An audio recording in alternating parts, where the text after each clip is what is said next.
subax wanaagsan markii la dhegeystayaal dhammaantiinba halkaad ka dhegeysanaysaana waa v o a washington xisbiga talada haya ee dalka etoobiya ayaa gudoomiye u doortay abiy axmed oo siyaasi aabihii muslim yahay hooyadiina masiixi oo ka soo jeeda qowmiyadda oromada ee dalkaasi tallaabadan ayaa waddada u xaadhaysa in abiy axmed uu noqdo amaba laga yaabo inuu noqdo ra-iisul wasaaraha saddexaad ee etoobiya yeelato muddo 23 sannadooda haddaba wariyaha v o eda ee arrimaha africa salim solomon ayaa warbixintan ka diyaarisay waxaa stuudiyaha inooga soo jeedinaya waryaheena nuur xasan nuur bukhaari.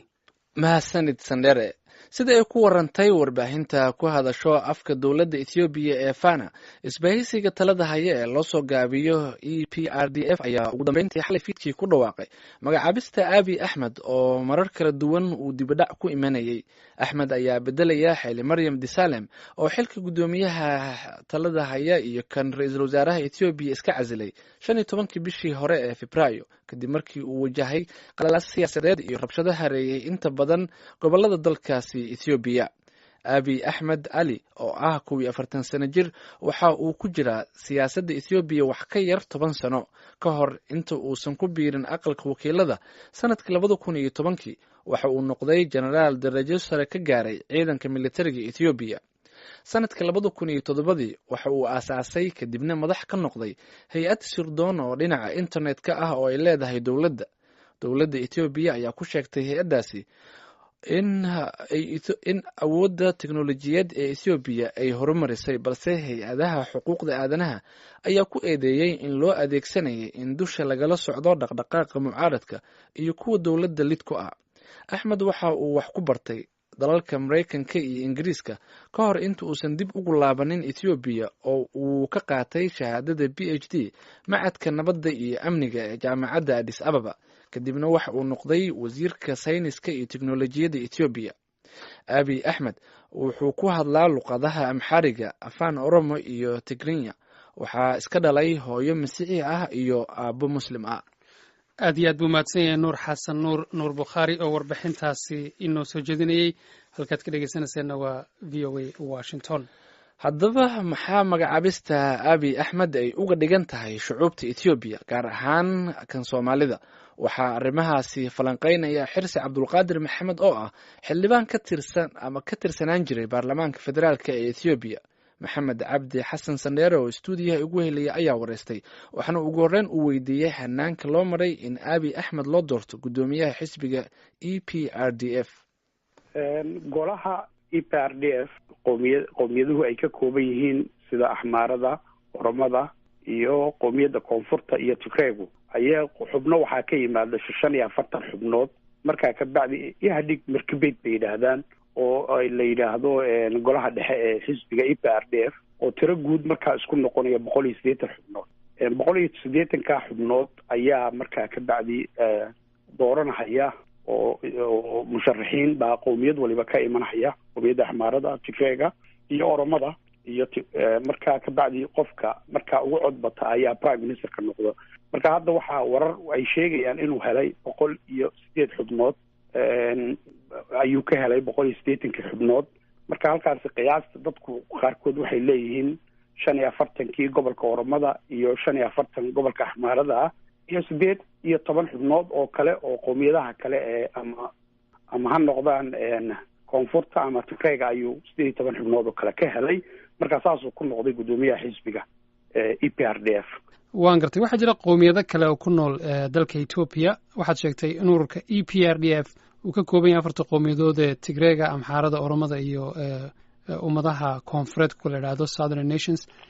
dadkii kale maxay uga dhigan tahay codkoodii meesha kuma jireen? walaal taariikhda markaad dib u raacdo labadii prime minister ee ka horreeyey ama labadii guddoomiye xisbi ee ka horreeyey abiy axmed marnaba kumayn lahayn cod. meesha lagu dooranhayana ma ay fadhiyaan qowmiyadda Soomaalida, Heredida iyo qowmiyadda kale ee la yidhaahdo Gambeelaaga iyo qowmiyadda Benishangul iyo Angumus iyo Cafarta. marka weligoodba ma aynan meesha fadhiisan jirin. qowmiyadaha kale ee afarta ah unbaa dooran jiray prime ministerka. haddana sidii un weeye dhaqankii jiray unbaa sii socda. marka qowmiyadaha kale waxaa la yidhahdaa affiliate party ama agaar waxa ay yidhaahdaan gacansaar bay xisbiga e p r d f la leeyihiin. marka waxay ku qasban yihiin wax kasta oo e p r d f soo go-aamiso inay iyaguna qaataan. waan gartay. haddaynu u gudubno dhinaca ismaamulka soomaalida etoobiya, doorashada in uu noqdo madaxa xisbiga abiy axmed oo lagu wado inuu noqdo ra-iisul wasaaraha xige etoobiya, maxay uga dhigan tahay xaalku markaad eegto soomaalidii oromada muna wanaagsan xilladii dambe oo isfaham waabaa jiray, isbeddel ma ku iman doonaa maamulka gobolka ismaamulka soomaalida etoobiya, bal xaalku siduu noqon doonaa? walaal markaad eegto isku dhacyadan hadda dhacay waa uu ka duwan yahay isku dhacyadii dhici jiray ee ka dhexeeyey oo qowmiyadda oromada iyo soomaalidu. wuxuu iska ama ahaan jiray ama laguba xallin jiray dhaqan ay dhexdooda ah, wax iska wuxuu ahaa dhul iyo waxyaabo saas oo kale ah. waa halkooduna uu iska fududaan jiray, laakiin hadda waxaad moodaa intii dambe inay noqdeen dagaalo siyaasadaysan oo arrimaha siyaasadda dalka ka jirto iyo kacdoonadan salka ku haya. haddana waxaan rajaynaynaa abiy axmed haddii uu prime minister noqdo inuu u noqonayo qowmiyadaha dalka oo dhan, uuna u noqonayn keliya qowmiyadda oromada. uu prime minister dalka ethiopia uu noqonayo, magacaas titlekaas ayuu qaadanayaa.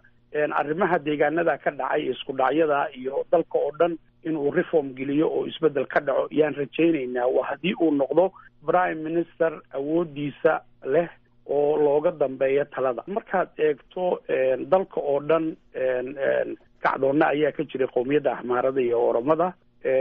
kacdoonnadaasi ayaa horta keenay ninkan in uu meesha yimaado, prime minister loo doorto.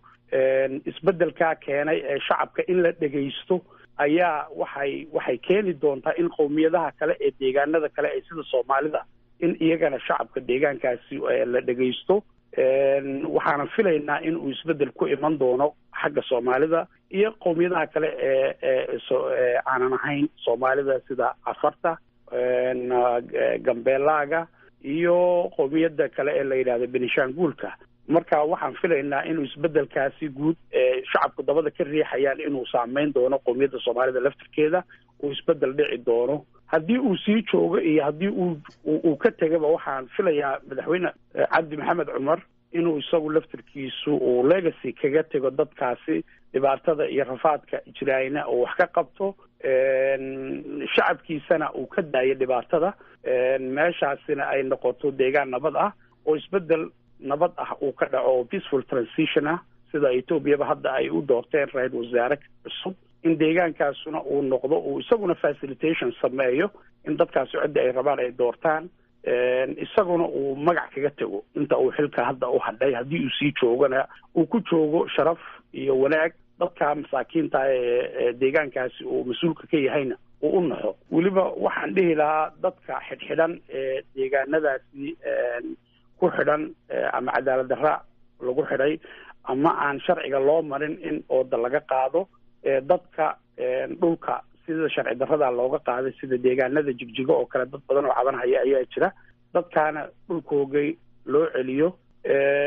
cadaadiskan faraha badan ee ama guryahan la iska xidhahayo, hantidan shaksiga loo leeyahay sida ganacsiyada la iska ootay in faraha laga qaado.